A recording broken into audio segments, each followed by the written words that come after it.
Future Pulse, investigating innovative cardiovascular research and the intersection of academic theory and clinical practice. I'm Dr. Thomas Nero, interventional cardiologist and director of cardiovascular research at CAFC.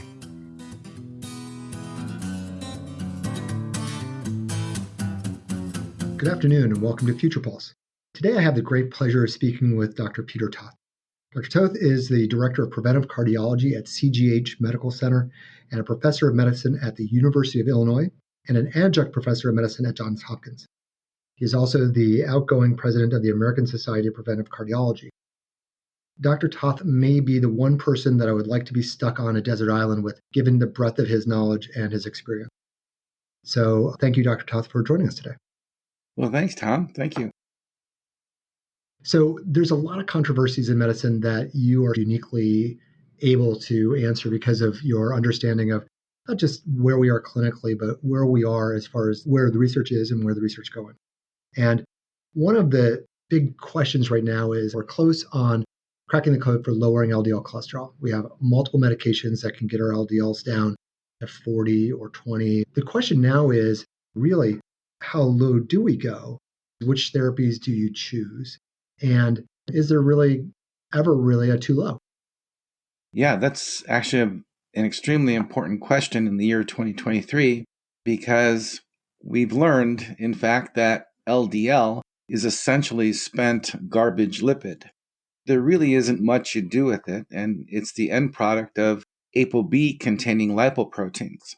And we know from genome-wide association studies, from Mendelian inheritance studies, from prospective clinical trials, meta-analyses, that the lower your LDL is, the lower your risk for developing atherosclerotic cardiovascular disease. And there's really no exception to this.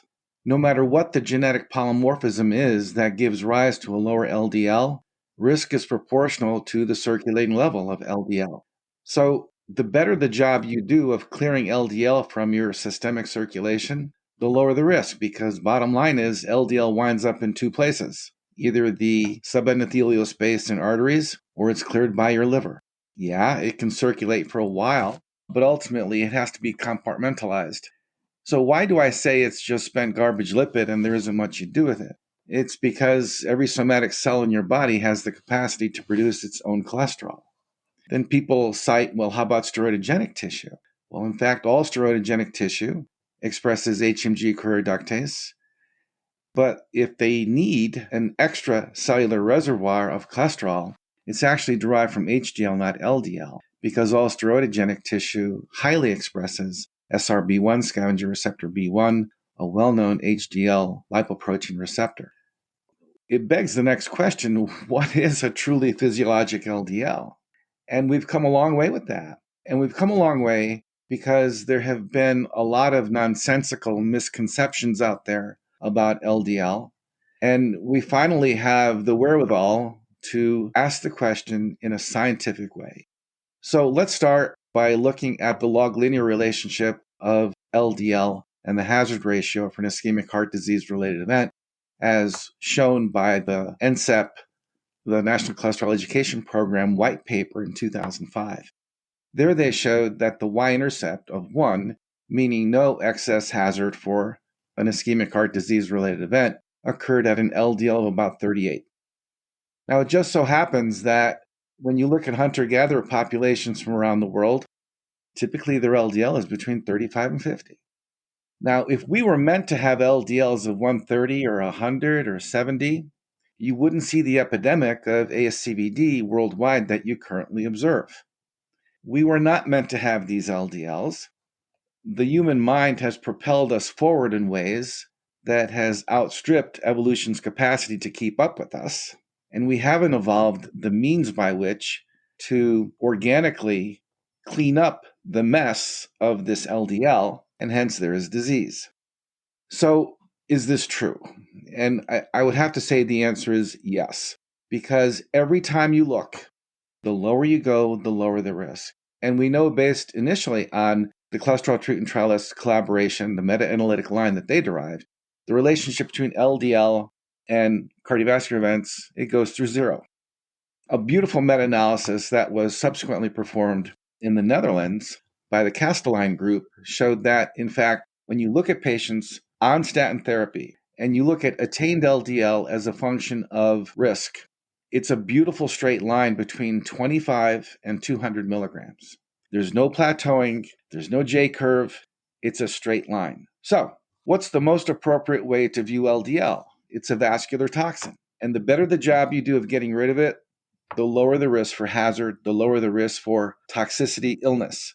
That's precisely what you see. And so I know I'm giving you a long answer here, Tom, but there's one more thing I want to add. And that is that it's amazing to me how so many patients with established disease, even multivessel disease, they have umpteen stents, they've been through bypass surgery, their grafts are clogging with cholesterol, and they're parked at an LDL of 92 or 95. And it just makes you want to rip your hair out, because if the LDL would just be dropped aggressively based on what we know, a lot of that would not be happening. Sort of a little bit of an off-topic question from this fabulous review of research that you just gave is, why do you think that our guidelines are so far behind in leading to those answers? It's very interesting because I think the Europeans have definitely pulled ahead, because the European guidelines now espouse an LDL of less than 40, consistent with what I just told you, in patients who have established ASCVD and have another event within 2 years of their index cardiovascular event. That makes perfect sense to me. And that is precisely what I try to do. Now, in anyone who has multivessel disease, they've got established disease, they've been revascularized, I try to get all of them under 40, all of them, whether they've had another event within 2 years or not, because I know that their disease is going to progress if we don't do something about this. And LDL is so fundamental to the underlying mechanisms of atherogenesis. If you have very little cholesterol, there's going to be very little cholesterol for the arterial wall to retain and build up plaque with. From a pure kinetic standpoint, the lower the serum level of cholesterol, the weaker the gradient of LDL driving lipid into the vessel wall, and the slower the rate of progression, if in fact there is any progression. A recurring theme here for why people aren't aggressive, beyond the statin intolerance and all the excuses we hear, is there's concern that you're going to precipitate premature neurologic degeneration, you're going to induce dementia, cognitive clouding, you're going to precipitate hemorrhagic stroke. And in fact, all of the most recent analyses negate that. If you look at the Ebbinghaus trial, clearly even going to less than 10 milligrams per deciliter, there was no signal for dementia. And that was based on the most widely used neurocognitive scoring test available from Cambridge University. And it's been validated around the world, irrespective of race, ethnicity, language spoken, etc.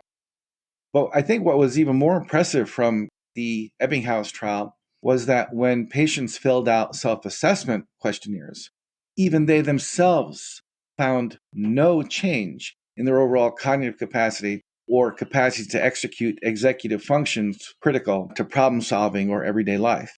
And that, to me, was the most telling, that aggressive LDL lowering is safe. How about hemorrhagic stroke? It's interesting. Typically, in meta-analyses, what you find is that there may be a 3 to 5% rightward shift of unity in risk of hemorrhagic stroke, but it's never, ever been shown to be statistically significant. And yet that's held out as some reason not to be aggressive in LDL lowering. But if it's never statistically significant, of course, there's play of chance. Perhaps there is a very, very small subgroup of patient who is in fact vulnerable to hemorrhagic stroke. But based on the data, it would probably take between 1.5 and 2.5 million patients worth of data to sort that out more. And hence, the risk, if it exists, truly is very, very small. And the benefits far outweigh the risks. And in fact, when you look either retrospectively or you look at patients who have had hemorrhagic stroke, if you stop a statin in a patient who's had a hemorrhagic stroke, they do much worse. Infarct size is larger, recovery is slower, the magnitude of disability is much worse, and the mortality is dramatically higher. So there is virtually no reason not to treat aggressively. And this, of course, depends on patients' tolerability of the medications used. But if the patient is tolerating medication and aggressive LDL reduction is indicated based on their disease profile, there's no reason not to do it. It's interesting to me also that statins have gotten a bad rap over the years, and there's been a lot of internet mythologizing about the problems with statins. But now we have so many other drugs and so many other options. I don't know whether there should be an excuse why we don't move forward and get these numbers lower. All this statin misinformation, which I call statin pornography, it's terrible. People have to understand that statins are life-saving drugs. The statins have been shown unequivocally to reduce not only cardiovascular mortality, but all-cause mortality very, very consistently. The thought that taking this pill can reduce your hazard for having to be split open like a watermelon for a bypass surgery, or having your name engraved on a revolving door into the cath lab is actually very appealing. And yet people will look at you and say, no, I don't want that. Now, if I had a drug that reduced cancer mortality on par with a statin, people would kick the door down for it. But we somehow have developed this immunity to understanding the full clinical implications of not taking a statin that it simply numbs the mind. On a slightly separate topic in the lipid realm, we've identified that elevated triglyceride levels will increase cardiovascular risk. But we've had a lot of difficulty in identifying that treatment of elevated triglyceride levels improves outcomes. We're also going to be looking at other lipid subfractions, and especially LPA. And I was interested in what your take was on the triglyceride question and now lipoprotein A. The triglyceride question is an interesting one because now we have ever accruing evidence from around the world from prospective longitudinal cohorts that in fact triglyceride-enriched lipoproteins like small very low density lipoprotein VLDL, IDL, which is the precursor to LDL, when they're enriched with triglyceride, they are most certainly a risk factor for future cardiovascular events. In the PESCA study out of Spain, which is headed up by Dr. Fuster, they showed actually that once triglycerides go over 100 milligrams per deciliter, all vascular beds, including the coronaries, the carotids, the peripheral vasculature, develop increasing inflammatory tone based on MRI imaging, and plaque begins forming above 100. Why haven't we seen benefit? And bottom line is, I do believe that the Reduce It trial is legitimate. I believe it's valid. The FDA, the European Drug Authority, and the Canadian Drug Authority have all said the changes noted by one investigator in CRP and ApoB would not impact the results very much at all. And hence, the indications for icosapent ethyl stand. And I think you have to be very careful here because it is still the only adjuvant therapy on top of statin in high-risk patients with established disease that has shown a mortality benefit. Cardiovascular mortality was reduced by 20%. And it's the only non-statin drug on top of a statin that's ever been shown to do this. And so I think you have to be really, really certain before you discourage people from taking EPA on top of a statin. But the caveat here is in Reduce It, it didn't matter what your triglyceride was or how much it was reduced. Benefit was uniform across the triglyceride tertiles. So would everyone benefit from EPA? Well, that's a good question. Certainly in Reduce It, the benefit was uniform irrespective of either baseline or attained triglyceride. Now, when you look at the phenofibrate studies, granted, the field study in diabetics and the Accord study in diabetics, whether it was phenofibrate monotherapy or phenofibrate on top of a statin, the results, the primary composite endpoints were negative. But in those two studies, you didn't have to have hypertriglyceridemia in order to be enrolled. Now, with the prominent trial, you did have to have high triglycerides coupled with the low HDL. And amazingly, to many people's surprise, pemafibrate didn't work over and above statin therapy. And this is a little puzzling, especially since it also did reduce triglyceride-enriched lipoproteins. In addition to the triglyceride, it also positively impacted ApoC3 and ApoC2, critical physiologic mediators of triglyceride metabolism. So it is puzzling. We don't have an answer yet. But I think it's kind of like HDL raising. We were pretty sure that niacin and CETP inhibition would work. And it just shows you that pen and paper assumptions and estimates don't always work out in the clinical world. I think people will continue to investigate other means by which to impact triglyceride metabolism in ways that not only affect ultimately triglyceride levels, but also dramatically increase lipoprotein lipase activity, reduce ApoC2, which is always a toxic factor. And in fact, we know that LDL enriched with ApoC3 is among the nastiest forms of LDL there is. And then we know that there are many mediators of lipoprotein lipase, like apoprotein A5. You have the angiopoietin like proteins 3, 4, and 8. This gets complicated. And like anything in a physiologic box, just because you're giving a drug doesn't mean you're not impacting perhaps even dozens of other things in the background that ultimately can impact what you're going to see downstream clinically. So, yes, complex, but worth further investigation. Next on the horizon is lowering lipoprotein little a. We currently have 3 drugs that are being actively investigated: pelacarsen, olpasiran, and SLN 360. Where do you see this going? Do you think that LPA is going to be the appropriate target, or may this just be an issue where lowering LDL cholesterol and getting your LDLs down to a very low levels to the point where you have no carrier for the lipoprotein A, that you then will reduce events? The majority of it will be actually from LDL reduction. Those are poignant questions, and I love all of them. So, Lp(a), no question, when you look in prospective longitudinal cohorts, Lp(a) always emerges as an independent risk factor for future ASCVD-related events. And importantly, it's also a risk factor for aortic valve stenosis. What we have to understand is that although people view Lp(a) as the so-called ugly cholesterol, the good, the bad, and the ugly, Lp(a) actually does some pretty beneficial things too. Is an acute phase reactant. And let's face it, we badmouth inflammation, we badmouth acute phase reactants, but if you can't mount an inflammatory response and you don't have acute phase reactants floating around in your blood, you're in big trouble because you're not going to be able to combat many, many forms of infection. You can also become more vulnerable to some forms of cancer. So that has to be taken into consideration. Second, it's been shown over and over again that people with very low Lp(a) have increased risk for diabetes.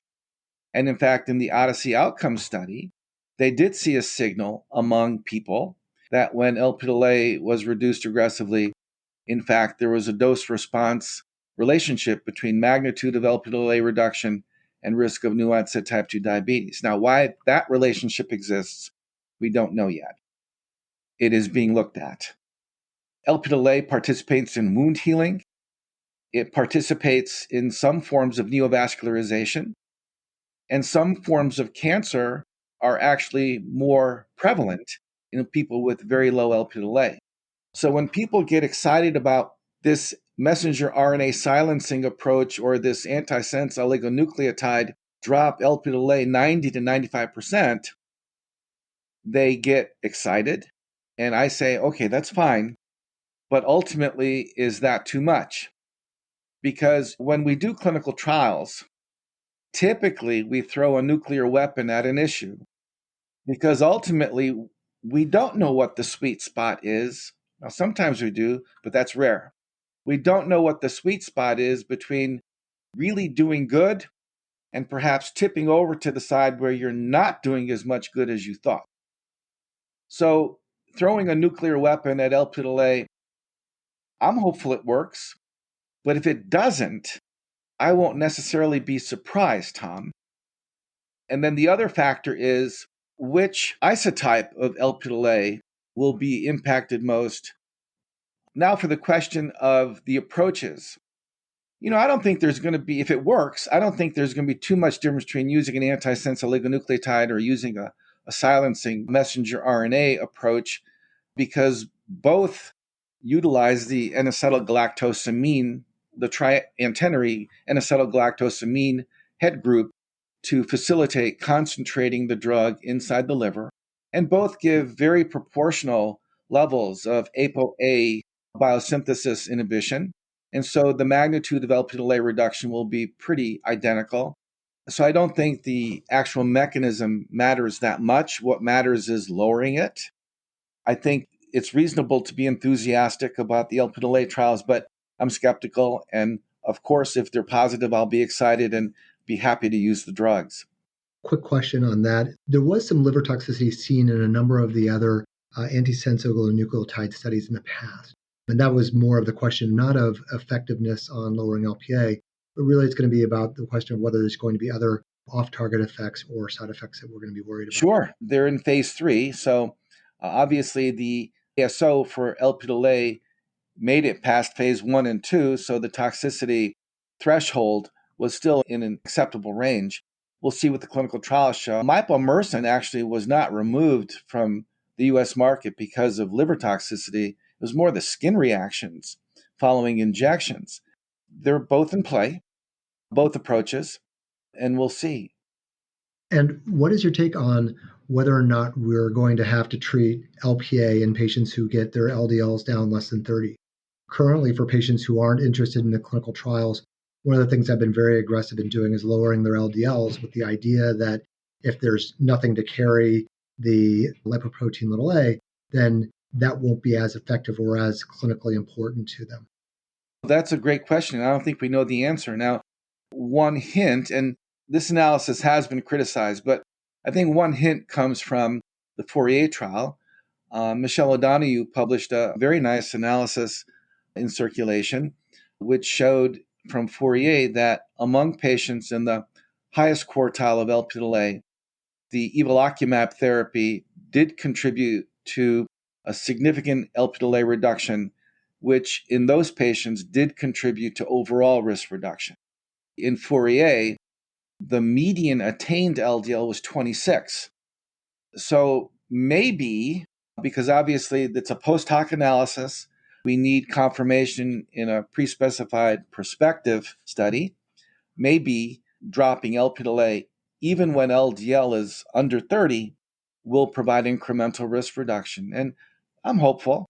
Either way, I guess I won't be too surprised. We're involved in the Oceana clinical trial for insulin, and one of the issues, or one of the things that our group has been very good about is that getting the patients into the trial, we're getting them all in with very low LDL cholesterols. I think that needs to be studied within this population. Yes, I agree. And if we don't have low initial LDL cholesterols, that we won't be able to look at it. One of the other questions about lipoprotein(a) is its inflammatory effect. And you have spoken about this in the past, how there may be a pro-inflammatory aspect to the molecule beyond its atherogenic and prothrombotic aspects that we already talk about. I think it is important. I think that's part of why we see Lp(a) as being so vicious. It's also the most important, at least it appears to be the most important carrier vehicle of oxidized phospholipid in serum. And oxidized phospholipid also drives inflammation and atherosclerosis. And then when you look at the proteomics and the lipidomics of Lp(a), it is a nasty little constellation of molecules. It can intensify local inflammation. And a lot of that is due to the fact that it is a delivery platform for oxidized phospholipid into the vessel wall, which is toxic to endothelium and promotes smooth muscle cell transformation, smooth muscle cell migration into the subendothelial space from the media, and helps to promote the influx of inflammatory white cells. And then you're off to the races with atherosclerosis, only probably a more accelerated form. So that is a very nice transition into the next set of questions I had about inflammation. And we're all very excited right now about the most recent meta-analysis that Paul Ridker put out, which I thought was quite lovely. And we have some good data on colchicine and some promising data on IL-6 inhibitors. What are your current ideas about targeting inflammation pharmacologically, as well as its use as a biomarker? And have you started treating anyone who does not have established coronary artery disease with colchicine or other agents in order to treat inflammation? Clearly, inflammation is an extremely important risk burden for anyone at risk for atherosclerotic cardiovascular disease.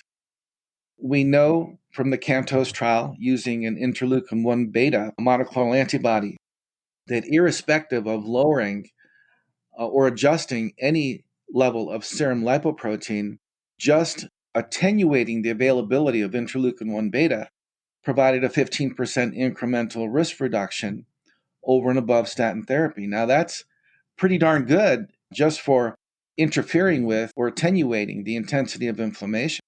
And then you had studies like COLCOT, you had COLDOCO 2 that consistently demonstrated a benefit across the endpoint spectrum, including MI.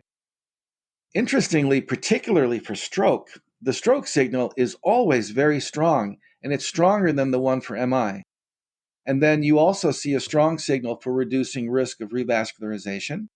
But I think a big missing piece is you don't see a mortality benefit, and that may simply be due to the fact that the studies didn't go long enough.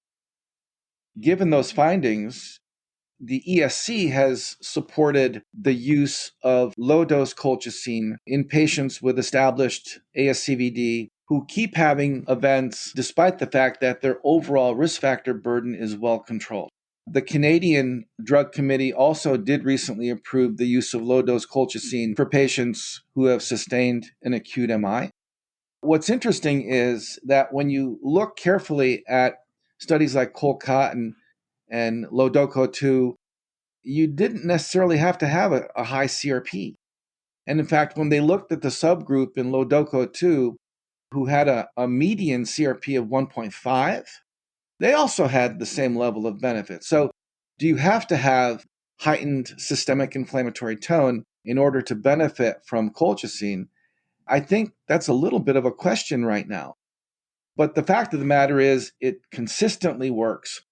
And I think part of what's holding back a recommendation in the US is that we have a large number of colchicine studies underway, looking at a variety of scenarios, not only for coronary disease, but also there are at least 2 major studies for stroke.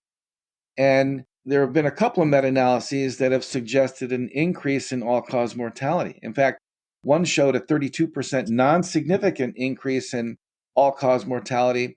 Some people have said that's a little bit concerning. Now, why that would be, I'm not sure.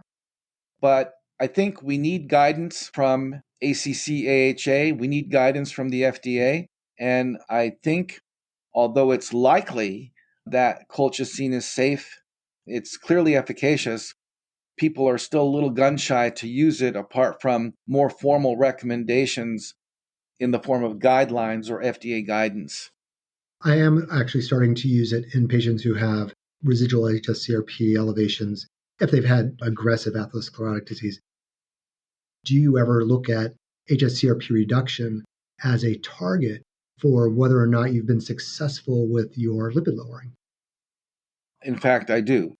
And the reason I do is because when you look at the post hoc analyses from studies like A to Z, Prove It, Improve It, Paul has shown very clearly that the patients who did the best across all these studies were not only the ones who got their LDL below 70, but the ones who got their CRP below 1.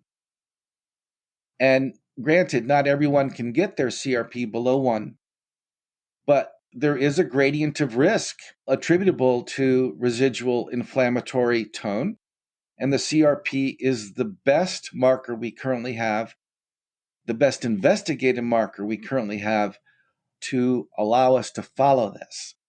So yes, especially in your high-risk patients, I think it is a valuable adjunctive marker and guide you on the need to intensify therapy. Are there other markers that you're also looking at beyond HSCRP? And when we're trying to design trials going in the future, clearly we have HSCRP now baked into many of them. Are there other markers that you're looking at? Glyc-A has my interest. And I like Glyc-A because it is this combination marker of multiple acute phase reactants and multiple inflammatory markers. Some papers are suggesting that in certain patient types, Glyc-A is actually a better marker than CRP. We need broader validation. But so far, only CRP and Glyc-A have my attention in terms of a reliable, affordable marker. Myeloperoxidase was held out as one for a while, but I think it's lost its luster. And lipoprotein-associated phospholipase A2 has disappeared. And that one had some real promise because, especially when used in combination with CRP, it really had crystal ball efficacy for identifying patients at higher risk. It's not well covered by insurance, and I have better luck with CRP. I'm really enamored by the role that imaging has with coronary artery disease, and specifically now looking at the perivascular adipose tissue and fat attenuation indexing as a way to look at inflammation. I know there's some controversy of the inside out versus outside in hypotheses about what we are actually looking at when we look at perivascular adipose tissue. Do you use any other imaging markers? The one I use most commonly is coronary calcium. But in terms of identifying patients at higher risk, I'm not using perivascular adiposity. I'm not using epicardial adiposity. If I was to use it, I like epicardial adiposity the most because it's telling you, number one, the patient has very significant insulin resistance. And number two, based on all that we know about epicardial adiposity, it provides us with probably the best view of how important dysregulated adipose tissue on the surface of an artery is, because it's now constitutively showering that arterial wall with adipokines, inflammatory mediators, cytokines that actually help to drive atherosclerosis. We're using FAI more as a marker of local inflammation. And there's some really nice data that says that you can also use it to identify whether your therapy is being successful. And that over time that you can see a reduction in the inflammation locally, which gives you this granular sense of what's happening on that individual patient level, which I think is unique and interesting. But it is not at the level of what we're using, for example, with coronary calcification, but it is really holds some interesting future promise. It's interesting, the whole outside in perspective has gained a lot of ground because we know now that the vasa vasorum can actually be an extraordinarily important delivery mechanism of lipid into the adventitia. And then from there, the lipid actually can wind up in the subendothelial space. If there is an intra-adventitial bleed, what's left behind after the immune system clears out the red cell mass? Well, red cell membranes have the highest cholesterol concentration of any cell type in the body, and you leave behind this large amount of cholesterol, which is pro-inflammatory but also pro-atherogenic. And then we also now know that you can have these lymphoid aggregates on the surface of the vessel wall, which function as an inflammatory mediator jet engine, injecting inflammatory mediators into the vessel wall. So this is quite an intricate war, and it occurs at all levels of the vessel wall, not just the dynamics of endothelial dysfunction, intimal disruption, medial elements, fibroblasts, smooth muscle cells, but also now the adventitia and even the outside surface of the adventitia. So it's a crazy game. It seems that the further along we get, the more complicated it's becoming. Dr. Toth, this has been absolutely wonderful. I've really enjoyed myself today, and I look forward to speaking with you again, and have a great day. Tom, thank you so much for having me. You have a great day too.